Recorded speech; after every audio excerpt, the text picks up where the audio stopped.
Hi everybody, welcome back to Movie Related. Well, it's that exciting final episode of Falcon and the Winter Soldier, the one we've all been anticipating. This is going to answer everything, and it's going to make our not so popular reviews of it all go away because we're going to love this episode. So let's tell you all about it.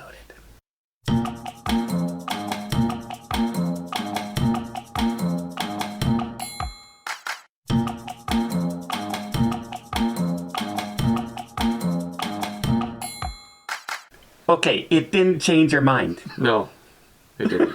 Let's start off with that. Spoiler alert, because the series is over. I'm very happy the series is over. Yeah.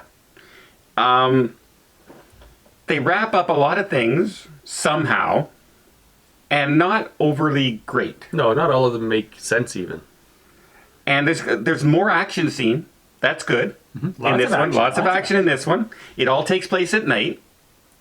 Of course, has to take place at night. Not awesome. Just because that's the best way to do special effects these days. But yeah, we have Falcon's he's now Captain America. He has his new outfit. Is he Captain America or is he Captain Falcon now? He's Captain America. Captain America, but he has like a Falcon Captain America hybrid suit. Yeah. From Wakanda. That was in the box, by the way. Yeah. And we have John Walker's wrap-up story. We have... They gave him a different color suit and said, okay, your name has changed now. Yeah, well, it's a spoiler review, so he becomes U.S. agent. Yep. Yeah. Okay. So, spin-offs ensue, possibly, on all this stuff. I can't wait for the boat spin-off. Yeah. That's what I'm looking forward to. Well, There's a happy ending for the boat, apparently. Yeah. There's a big party at the end. well, we don't know. We don't know, because remember... He can't make the payments, and they just decided not to sell the boat, but at the end there's this big party. Right. But we don't know if that's like the send-off party for the boat, because they can't afford to make the payments anymore. They didn't resolve it. They just said there's a party. They didn't suddenly say, oh yeah, now he has money. Hopefully they address that in season 2. Yeah. Yeah. So That's the cliffhanger for season 2. let's... Other than all of the... this is very, very heavy on the politics. Very heavy. Let's call it politics. Like, not only... In-your-face politics. Yeah, like, not only is there what seemed like a 3-hour speech from Captain America about, he's actually putting forth the case of the bad guys to the politicians. And it goes on forever. Right. Like, these are conversations that should have happened throughout the film. Yeah. The Do it all in one 10-minute shot at the end. And not only that, but they wrap it up with the whole Isaiah Bradley, Black Captain America plot line. And you kind of felt like you were watching the end of The Lord of the Rings, where it just goes on and on and on. Yeah. Like multiple ending kind of things. If you remember that movie at the end, well, we have the Frodo ends, and then we have the Gandalf ending, and then we have this, and it just seemed to go on and on like that. And probably because it was just an all speech. Yeah, just when you thought it was over, it's not over. It's not over. Okay, now, yes, I didn't like that stuff. No. But let's move away from that. Yes. We review the episode as an episode itself. Mm-hmm. What I did not like about it is that everything happened from somebody coming in and saving the day who wasn't there before. Like, oh, I'm about to lose this fight, but then this person from out of shot comes and shoots the bad guy. Right. Yeah. That happens a lot. And at no point was there anything that happened that we went, well, that's a surprise. No. Nothing, like, it was very formulaic. Again, I'm talking and everything, I'm fighting the girl, I'm bad, I'm fighting, and I take, well, I'm in a disadvantage now, and she has a gun on me, what's going to happen? Oh, a person off screen shoots her. That has been in the scene the whole time, that we knew is there, and we knew she was going to shoot her. Like, there was no surprise, and it happened a couple times. And knew a couple times. there was a gun. So yeah. And you got the Agent Carter, or the Power Broker. Well, in case you didn't catch it, which they make this subtle hint of where the bad girl is talking to her, and she actually goes, something like, of course that's what the Power Broker would do. And then Agent Carter kind of looks at her like this, and then another guy comes off screen and says, "So you're the power broker," in case we didn't understand that she was the power broker from 3 episodes ago. And you have, so Carter comes in, she gets the drop on the main bad person with her gun, and she holds it pointing it at her, and she waits until the bad person raises her gun, and now they're now they have a standoff. Yeah. And now they're walking towards each other with their guns drawn. What's the point of that? She could have ended the whole thing right there. Yeah. There's a super soldier in front of me, villain. I have the drop on them. And I said, hold it right there. And they turn and open their gun. That gun's getting to about here before there's a bullet in that person's head. If you're a normal person in this situation. And let's be honest. There's a point where there's this very heavily armored truck full of people and it's dangling off a building. and you got Captain America Falcon going up and he's using his backpack to hoist the truck back onto the building. Yeah. But if he has the force of his backpack up against a falling iron truck, his arms are going to be jelly. Well, yeah, he would be squished. He's crushed against it. But he brought out 2 other little remote control jets that attached to it. That took the weight off of it. That took the weight off of it. Probably all of the power of a remote control plane. But you know, I don't know. The action just seemed like bubblegum, like as deep as bubblegum pop music. You know, it had no depth or complexity at all. It's just, let's have people throwing punches, and that's it. And somehow I'll survive, even though I'm not. I have no. I'm a normal human being that's wearing some wings. By this afternoon, I will have forgotten this show, this entire series, and I will be happier for it. Do you remember for 10 years we were waiting for Marvel movies? And when you watch them, you're saying, wow, they put a lot of effort into that movie. That was a quality movie. Mm-hmm. Okay? Even though it was just superheroes. I don't get that from this. No, we're not getting that. In fact, when they announced, we're going to have all of these Marvel shows and these I was excited. I thought, that's going to be awesome. A new level of TV entertainment. Yeah, I thought, that's going to be awesome. And they're giving us filler. See, instead of this becoming a buddy cop show, it became a real world reality mixed into Marvel. Yeah. Instead of, we want to tackle the deep issues of politics today, and we're going to put it into the skies of a superhero. We're going to tackle race issues. We're going to tackle terrorists are not all bad issues. Refugee issues. We're going to put all that in there. Overreaching government. Globalism. Yeah, all this stuff. And it all seems to be like from one particular side of the political aisle. Yeah, well, They're very, very heavy-handed. Whereas if they would have just done like the movies where it was just, having fun and doing action, I would have enjoyed this so much more. Yeah. Oh, yeah, me too. But people are going to come on and they're going to say, yeah, but don't you know that in comic book history, they tackled the big issues? And I don't read the comics. Yeah. I watched 10 years of Marvel movies. Yeah. And when I was reading the comics, I was 7. So all that stuff went over my head. But either way, I was not a fan of this show. Boo us if you wish. Because our ratings for every Marvel for this series has been our lowest rated videos out there. But in all honesty, I did not enjoy myself watching any of this show. I found myself series from day one. Each episode, I found myself waiting for the credits, right? And not just waiting. Like, is it over yet? It was a slog. Yeah. At least WandaVision had our interest for a while because you wanted to know. Okay, what crazy thing are they going to do next? Yeah, and what's the mystery going on? And there was nothing. This was nothing. We knew how this was going to end on day one.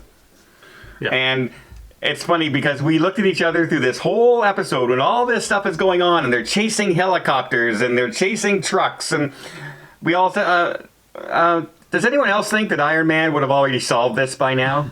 And where is Iron Man during all this? Yeah. Where are the other Avengers? Yeah. Really? However, Iron Man is dead at this point. We forgot about that point. Well, but his wife could have took over because she has a suit too.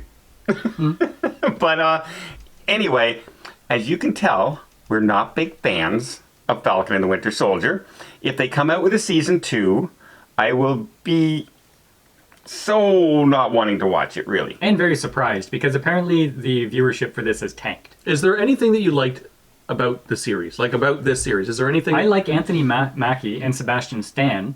Anthony Mackie, I think for what he had to work with, did a good job. I thought Sebatian Stan was working at 30% effort. Well, everything his character was I'm depressed and I'm down and that's all he had to work with. There was no excitement. He could never cheer up and fun or anything like that or tell jokes. It's all blah blah. You know blah, what? blah. That's a problem I found. Side note: I watched the Emoji Movie recently, and the main character in the Emoji Movie was the emoji for meh. Yeah. And that does not make for exciting watching. No. Because his whole point is to be boring. And that's what I felt with Sebatian Stan. I don't know, man. But you know what? What's his name? Who plays? What's Zulu? Zemo. Zemo is the only character I really had any interest in, just because he was the anti-hero kind of fun villain. You know what I mean? He's the rich villain, and he's off on yachts and private planes, and even when he gets locked up, he still has power.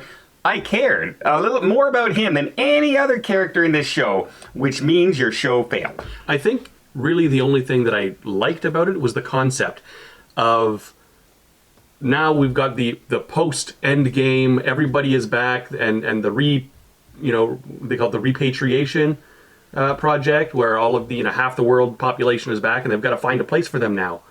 I'd like that concept, and I wish they had have done more with it, like done a better job with it. Well, see, this is my worry going forward, everybody, for the television shows, is that WandaVision, after the blip. What happened after Vision died and blah. This one, after the blip. It's all phase 4, right? Yeah, So it's all leading us into whatever the next series of movies are going to be. And guess what? These series has not made me interested in anything coming out for the Marvel films so far. In fact, it's making me lose interest. Yeah, well, what do we have coming out? We have... Black Widow, old news. Old news. But it's from before everything, Exactly, right? yeah. She-Hulk? That's a TV series. Who cares about She-Hulk? I know. She-Hulk, The Legend of... What is it? Shang-Chi? Shang-Chi. That they just did a teaser trailer for that. That looks like every Oriental film. I just watched like 4 in the last 5 days of Oriental films. I'm watching Ip Man and a whole bunch of other stuff. And this movie is that. Yeah, it's not a superhero. It's a martial arts. It's Crouching Tiger, Hidden Dragon again with superheroes, but it's exactly like that.